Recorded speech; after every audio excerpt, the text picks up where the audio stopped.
Hi, everybody. Welcome to a very special episode of Am I the Asshole podcast. I'm joined by my friend, fellow stand-up comedian, John Field. John, welcome to the program. Hello, Mr. Danny Vega. How you been doing? Hey, thank you, man. I appreciate you throwing out Mr. Danny Vega there. I'm feeling respected. Now, I've known this about you for a while. I think I've even asked you, so I apologize if I've forgotten. But, you put on, it's on your Twitter bio, isn't it, that you're a Quaker? Yes. That's juicy, baby. Hit us. What does that mean? Because I think a lot of us, and maybe my listeners aren't as dumb as me, are going, that's about oats. But what is a Quaker? Quaker is it's a branch of Christianity. It originally started in like the 1600s as like one of those weird cults that was happening. The political subtext was there was a British Civil War and it was a battle between the Catholics and the Protestants. And it was a time when like they were transitioning from like feudalism to more capitalism. And in between these two people yelling at each other, there was a bunch of cults that were looking at different forms of economics. At least that's what like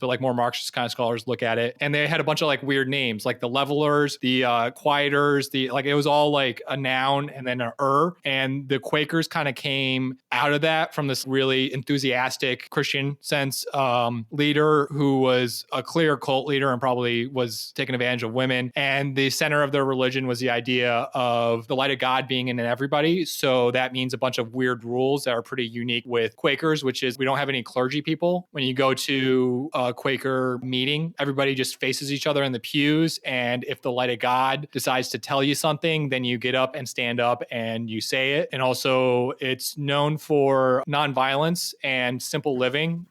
A lot of people confuse it with the Amish. They come from two different branches of Christianity, but they have a lot of overlapping philosophies, including nonviolence and simple living, although the Amish kind of take it a little bit more extreme. So, the Amish don't have electricity and stuff like that, right? But how does this manifest, right? Because, like, I know you, and I've spoken to you before. I'd never been like, oh, this guy's clearly a Quaker. So how does this manifest in your daily life? I think going to service every Sunday, and it's harder in COVID, but we do like Zoom meetings where everybody just stares at each other quietly on a screen. No way. So everyone's unmuted, and then you're just kind of hovering there waiting for someone to talk? Yeah, and we're all just like looking at each other quietly. I think I do want to qualify before I get into that I think sometimes when you hear people talk about how they're Christian, I make this assumption of other people is like they're either stupid or mean. I believe in God, but I think that if I were to describe like how my beliefs are, I think it's a little bit more God is an allegory, or it's not as kind of cartoonish as other people's beliefs are.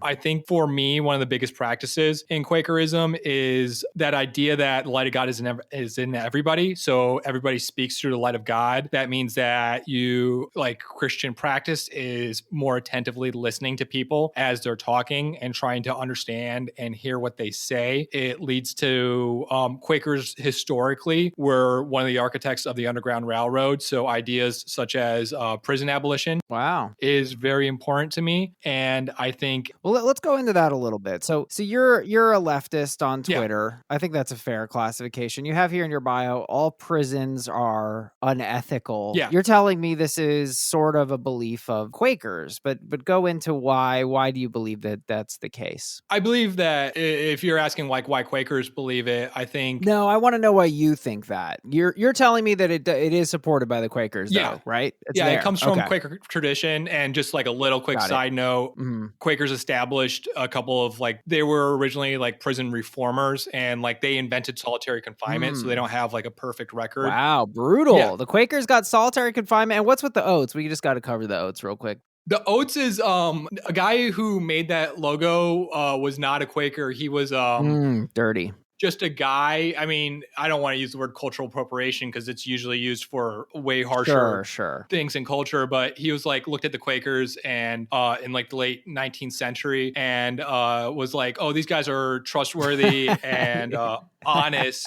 And so that's what I want my brand. It matches. I want people to associate my brand of oats He was with. A branding genius. That much is true.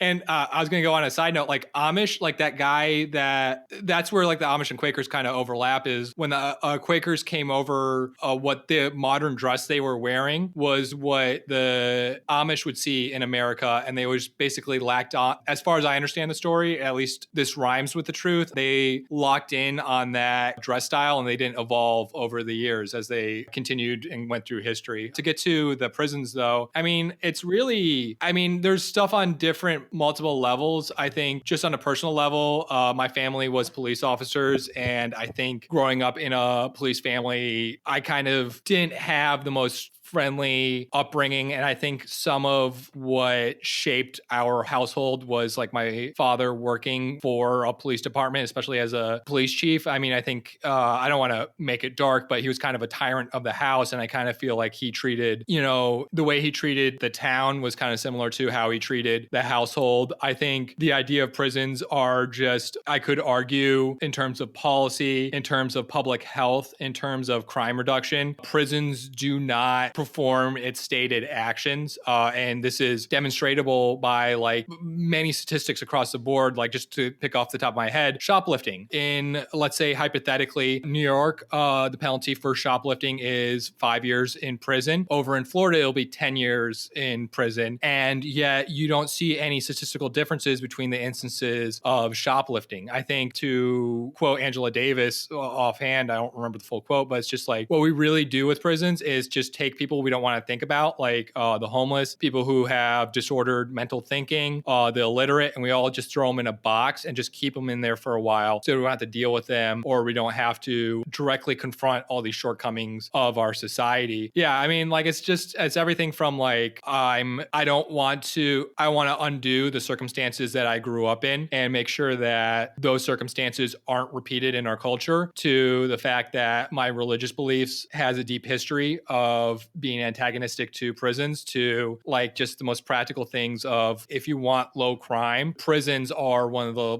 least effective ways to lower crime. Interesting.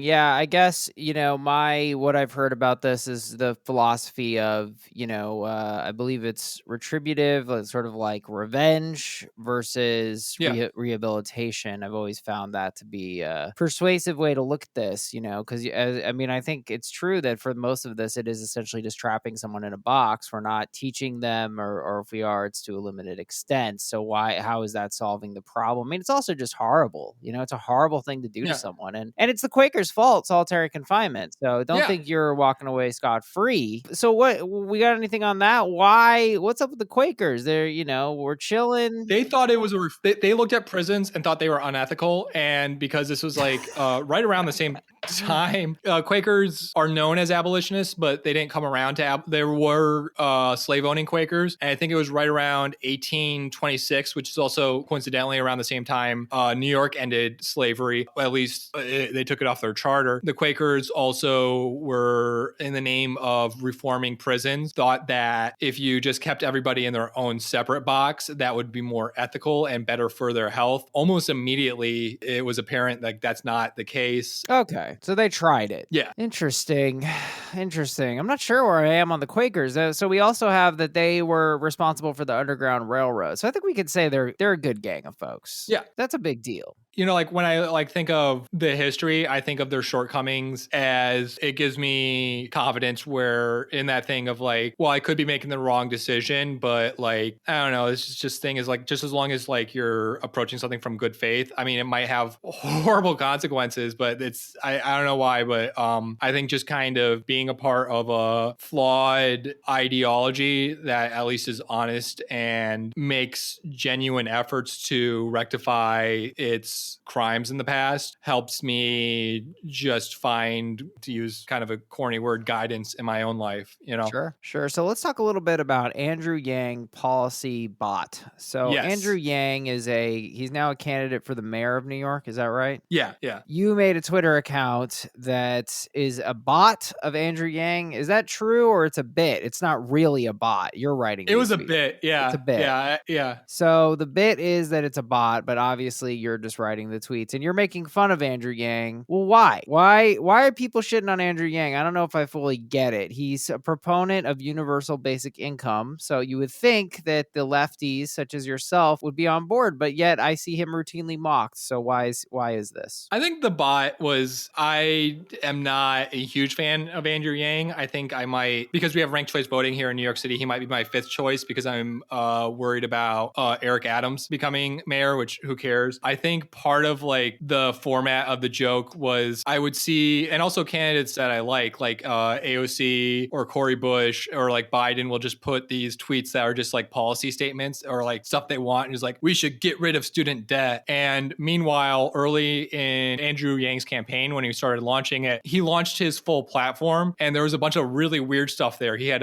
TikTok hype houses as a policy. He wanted like he wanted to build TikTok hype houses. And he would say stuff like he would want to build a casino on Governor's Island, which he did not understand would be illegal and is not allowed in our charter. And so I started making tweets where like on my own account, making fun of fake, really out there policies that kind of fit into this like tech bro-y mentality. And then I just made it in its own bot and it started kind of catching on. But there is no bot. Is there a bot, John? There's no bot. There's no bot. It's more it's a formula. A formula. Got it. A fictional kind of like bracket to put it into. I think this is one of the funniest Andrew Yang policy bot tweets. You wrote, by 2030, I will make Staten Island habitable. I like... That was when I was about to end the account and I was going through, I future tweeted I future posted 30 posts and I just took the two that I thought were the ones that I wouldn't want to let go of and posted them that day. And then I wrote a long thing about how I wasn't going to continue with that bot anymore. Right. This is another favorite of mine. Every New Yorker will receive and be prohibited from giving away a horse. Yeah.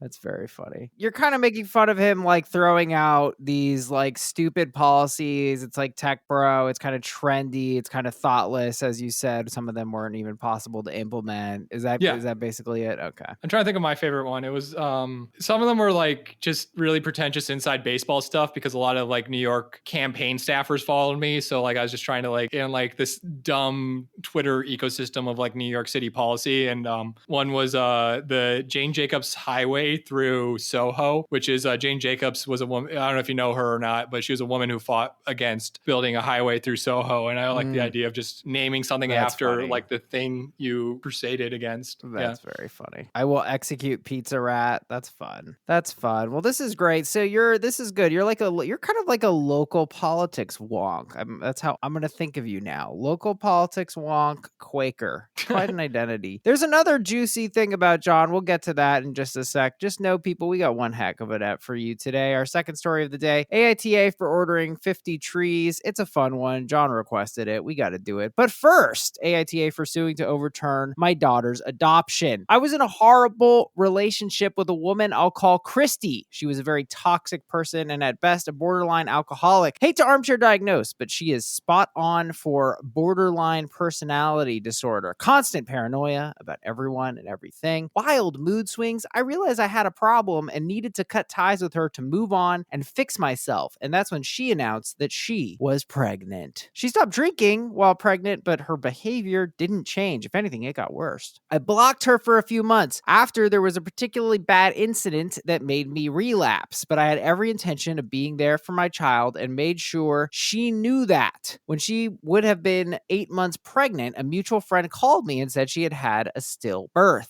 I had no reason to not believe that friend, but I just couldn't risk seeing her again and getting sucked back in. So I texted her condolences and have kept her blocked in every way that I could since. 8 years have passed. I married my wife 2 years ago. We have a child, and I just passed 7 years sober. I went back to visit my parents last July, same town, and saw some old friends, some of whom would have known Christy. One mentioned that Christy's daughter just had her postponed birthday party, her 8th birthday party. party. In other words, this kid would have had the exact due date as Christy's stillbirth, aka she had my kid. Christy married some guy, had 2 more kids, and had him illegally adopt my daughter. I now want to sue her to overturn the adoption because she clearly had someone lie to me, so I wouldn't try fighting for my parental rights. I'm devastated that she stole so much time from me, and I want my child to know her family and likely be in a safer, more stable home. My mother is telling me not to because people can change and it would be confusing for her at this point, but I think I should. Am I the asshole? That's a lot. That is a lot. What a concept. What a strange situation, though I relate with certain aspects of this. I mean, who among us has not blocked a toxic ex, people? That's like best practices, but when she could potentially have your kid, things can get weird. I mean, at first blush, the main thing is that OP is citing his mother, pointing out that it would be confusing for her. I'm assuming she means the daughter, and yeah, I think it would. She's 8 years old. This is her mother and her father. I mean, OP says it's not a stable home. Well, they're still together, so this woman had a history. Sure, he had a history. He's been sober for 7 years. So there's a lot of judgment of her and her life, but things seem to have settled down for her as well. He has really no information in that regard beyond the fact that she lied. Cinnamon Oblivion writes, you really don't know anything about their current family life and just assume that uprooting your estranged daughter who has never met you and doesn't know you at all and forcing her to live with you, your wife, and your kid is somehow more stable than where she is currently. I think that's pretty spot on. I think that's an unfair assumption. It certainly could be supported, but my main problem with it is that he just doesn't even ask, like, well, what would she want? What would the daughter want? He doesn't seem to have the child's best interest at heart. Am I reacting? I'm sorry about that. Yeah, you just go with whatever you have to say. Yeah, I mean, I think the comments are pretty spot on. Do you ever talk about on the show? I feel like this one's real. Do you ever talk about how a lot of these AMA or Am I the Assholes kind of feel fake or not, or no? Yeah, we do. Well, let's try to stick to the situation, or you can talk about your adoption. Yeah. As Danny mentioned, I gave a kid up for adoption. I also am adopted too. It's weird. Oh, no way. I didn't know that. Yeah, it's weird. Like I always kind of this is my own internal story in my head, but growing up I'd always like comic book stories because like it's just like the X-Men and how complicated Cyclops and his brother's family history is. Like it was as complicated as my own family history. And I think when I was 26 and gave my kid up for adoption, it just kind of exasperated that and kind of just made things feel my idea and identity of like what a family is just really fractured and kind of weird. In terms of this guy, I think what I don't agree with this guy at all. And I think the comments are pretty spot on in that he is being knee jerk and kind of acting very compulsive over a situation he doesn't really know. And especially like a daughter who he doesn't know what's best for her, at least right now. But when I gave my kid up for adoption, when my kid was being born, the entire time the mom was out of state and she carried him to term. And in that time, she found adoption agencies, did all the work, and eventually gave birth to the kid. And the day that the kid was born, she called me up. And this has been literally like 9 months since the last time I talked to her. And so like I freaked out. I'm like, what? Are you pregnant? And she goes like, what? No, I just had a kid. Oh my God. So you didn't know any of this was going on? I had no clue this was going on. And the situation was I had to get a notarized document agreeing to give the kid up for adoption and handing him off to the other family. So this was like a one night stand. Is that kind of what I'm understanding? Yeah, she was like we weren't dating. We were very casual, but she was somebody I cared about a lot. And abruptly she had to, unrelated to anything to do with me or the kid, abruptly she had to like move back in with her parents out of state really fast. And so I just lost contact with her and didn't really keep in contact with her up until the kid was born. Wow. And she didn't reach out to you at any point during the pregnancy? No. And I don't blame her. I don't think part of me, even though I'm thankful she did, I don't think it was any of my business. And she told me that if I didn't have to sign that one document, she would have told me my entire life, which I think would have been disappointing. But I think that's entirely on her decision. And I'm sure there's some arguments to to justify other viewpoints. Why did she not want to tell you?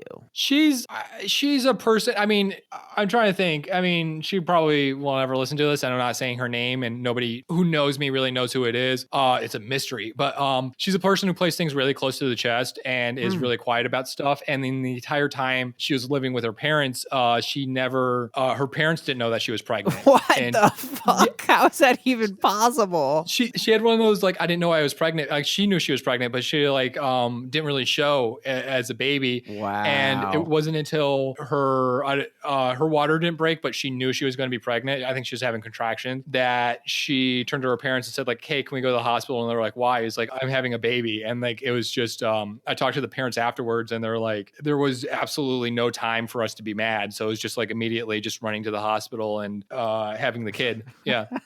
There's no time for us to be mad. What? I mean, this is almost the most wild part of the story, because I'm just like, damn, like, she really plays shit close to the chest. And I think you have a very respectful attitude. I guess I'm just curious on how she's wired, where she could really keep that in, because, man, that would just tear me apart. Keeping it from her parents, she sees them every day, and just be like, damn. She's one of the most unique people I've ever met, and she would be like a good spy. Like, oh my I think God, she would. Yeah, she's just like one of those people where, like, that's not the only. I mean, she wasn't a person. I don't think she was doing it to be manipulative, or she's like a person who withholds information to have power. I think she's just a person who doesn't say something if she doesn't feel like she needs to say it. And like, that's not the only thing that was like, no, we don't share. I mean, I want to know everything about her, because, you know, this is a fascinating personality trait. I mean, I don't think I know anyone who is that private, who could keep a pregnancy from their very parents. I mean, it's fascinating, but I totally understand this. Now, I mean, does it bother you? You know, like this, so you got this information, which apparently was legally necessary, but like, are you ever like, damn, I wish I didn't even know this went down, or what? And I gotta be honest, let me confess, John, I gotta be honest with you. I judged you for this. I heard the wrong version of this story, where like you abandoned your child, and I judged you at one point. I apologize for Really? that. Yeah. Was that from like the Legion of Skank shit? I don't know. Oh, it doesn't matter. At some point I'd heard like you had abandoned your kid, and I was like, damn, that guy sucks. I'm sorry. Comics are so gossipy. That's why, like, I don't know. People will come up to me like, I mean, it'd be like, oh, you hear Danny, not you. I was trying to think of a random name. Cares?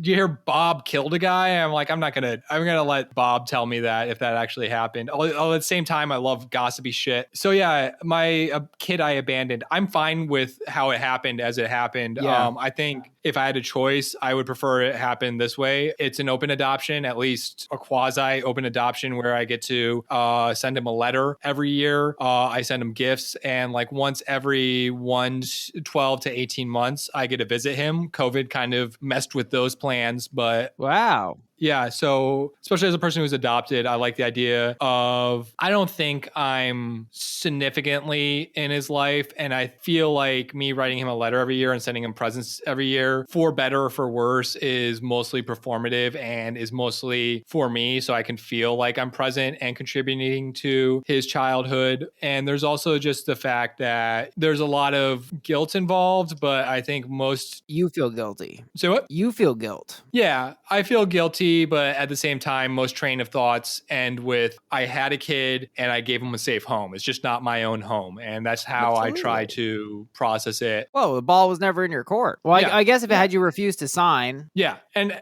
also, like, I would be a horrible person if I were to completely, because they already had like the family lined up, and it would have just been so disruptive. And I was nowhere close to being financially responsible enough to just take in a kid by myself. So there wasn't really a lot of options, but yeah.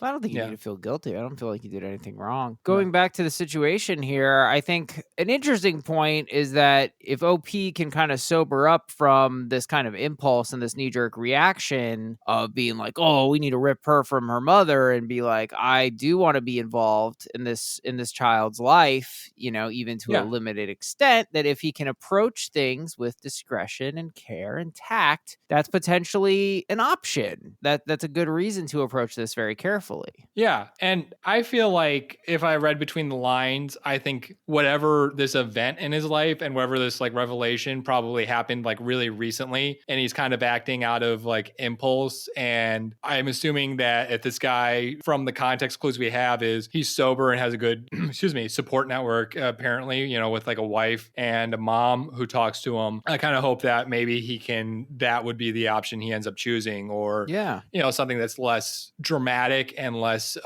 scary for the family. Also, I kind of feel like he's like, the kid's not the thing he's reacting to. It's probably like the bad relationship he had with this woman. You know what I mean? And like that kind of came flooding back. Absolutely. Being connected to that kid and that possible pregnancy was also something that probably made him react in this way. And that's what he is reacting to. Yeah, and I don't know. I understand why he acted the way he did in this post and also toward her. I think it's a very complex situation. If she, you know, it was a horrible relationship, it's like I'm kind of an advocate of no contact, or at least very low contact. I think it's toxic for both people, so it's kind of a good way to go about it. You know, he's in a bind, he's angry because I mean, she did betray him, but it was kind of like, well, yeah, she betrayed you, but you cut her out of your life, which you had a right to do, and she kind of had a right to betray you, so to speak. I think we agree on this one, you know, because it's ultimately just not in the best interest of the child to behave in this way and to come at it this way, especially litigiously, right? AITA for suing to overturn my daughter's adoption. I think we agree. You're the asshole and she isn't. Yeah. All right, we're going to wrap up on a silly one here. John, you have a particular affinity with this one, and it is pretty damn silly. AITA for ordering... This one's my favorite. Okay, I'm excited for your reaction. AITA for ordering 50 trees. So background information, I'm 19, still live at home, senior year in high school. A week ago, I ordered 50 trees because my favorite tree farm was shutting down. When my mom found out, she got mad and hasn't talked to me since. I've ordered trees from there before and paid for everything myself. The trees are still very small, around 30 centimeters tall, and won't grow over 2 meters till I have already moved out. I will take them with me. The trees stay in containers, so they're easily movable. My mom knew I was ordering trees, just not how many. I plan to place the trees in a part of the garden no one uses anyways. I've told my mom all this. It wasn't a very expensive purchase, around $250 total, including soil and containers. I didn't feel like I needed to ask my mom first because I'm an adult and can buy what I want. So tell me, AITA, Reddit. Why do you like this so much? I don't know. The kid just... It's a lot of trees. I like kids with like weird fixations. Where it's just like, I'm going to buy 50 trees. Like he has a favorite. The first comment says it is like, this guy doesn't just have like a tree farm he uses. He has like a favorite tree farm. And then... A favorite tree farm. Who'd have thought? Like some guy tried to hustle him probably. He's like, you know, I'm going out of business. Going to have to throw away all these trees. And then you just see the panic in the kid's eyes. Like, he's going to throw away all these trees? What am I going to do? It's so weird. There's actually an edit on the post. Just when you thought 50 trees was too many, he writes, forgot to add, I already have 58 trees I bought a year ago. I did inform her I was purchasing those and she was okay with that and helped me bring them home. So there was a precedent to have many trees, if nothing else. Yeah. I mean, how big is 30 centimeters? That's not very big, is it? I only speak American. He said 30 centimeters or that's 30 a foot. centimeters. That doesn't seem that's really a foot big at all. 30 centimeters is a foot. So he's got 51-foot little tiny trees and little containers. 50 is a lot though. So that's, you know, like it is space. It's a lot of space in the yard, but apparently it's in the garden. So apparently they have a dedicated garden. Then it's in the part where nobody uses, right? What did he say? Yeah. The part of the garden that no one uses anyways. I want to know the size of this guy's house. They've got a resort, bro. Like this is a pad. This is like they have property. There's no question there. I mean, who has a garden to have a garden is already like, wow, you got a garden? And then you go, oh, well, no, we got a part of the garden that no one even uses. So a lot of the garden's in use, but there is a part where no one even uses. Like, how big is this garden?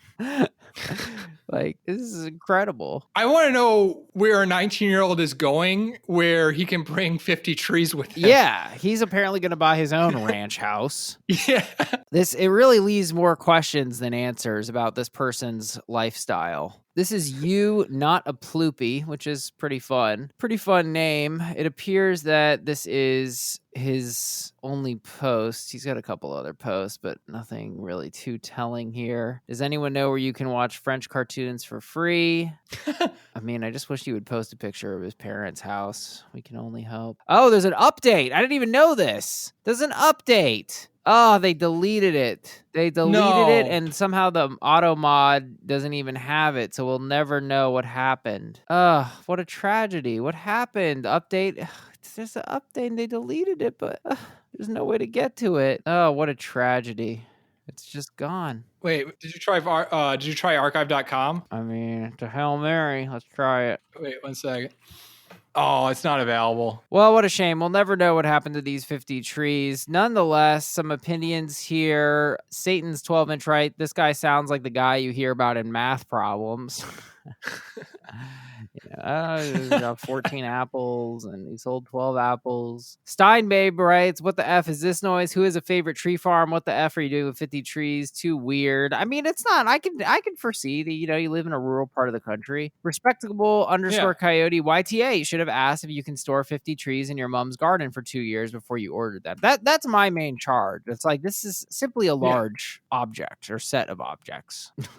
So I think I remember in the thread when I saw it, somebody was like really respectful and kind of talked from the kid's point of view of like, you might feel like you're right here, but this is something that clear communication could have helped you a lot with, and that you might be an adult, but you're still living under your parents' house, and that means like you have certain responsibilities and have to live and cohabitate with, two weird adults. Yeah, I mean, I think that pretty much sums it up. It's a lot of trees. There's just no way around the facts here, people. It's cute. Yeah. This is cute. I think it is real, though. I don't know why. I kind of buy it. It's like almost too weird and narrow. Like, I feel like if it was made up, it would have some other ridiculous thing and it'd be like, 500 ladybugs. But no, it's just 50 trees and he has 58. I don't know. I can see it. I can see this in like my rural hometown, like just a little kind of property where they can have trees. I feel like the fake ones are always the ones that are like made to make you as upset as possible and like are like really gendered. Like, this woman fucked me out of banging 20 guys at once, and then I left her a rude text message. Am I an asshole? And everybody's like, yeah, you're not an asshole. Like, those are the ones that feel most fake to me. Well, guys, I think we agree on this. AITA for ordering 50 trees. I think it is a soft YTA here.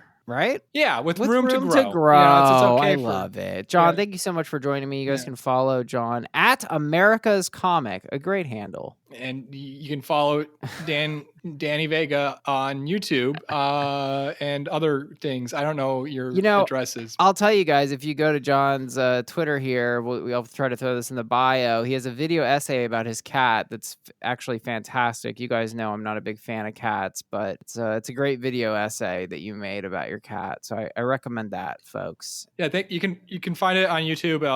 I Miss My Cat, John Field, and you could it will be the first result. It's an essay about pet death and the aesthetics of death. That sounds pretentious, but it's about just my dead cat. All right, guys. Well, John, thanks for joining me, and that's the Up, and we'll see you next time. Thank you for having me, Dan. This was fun.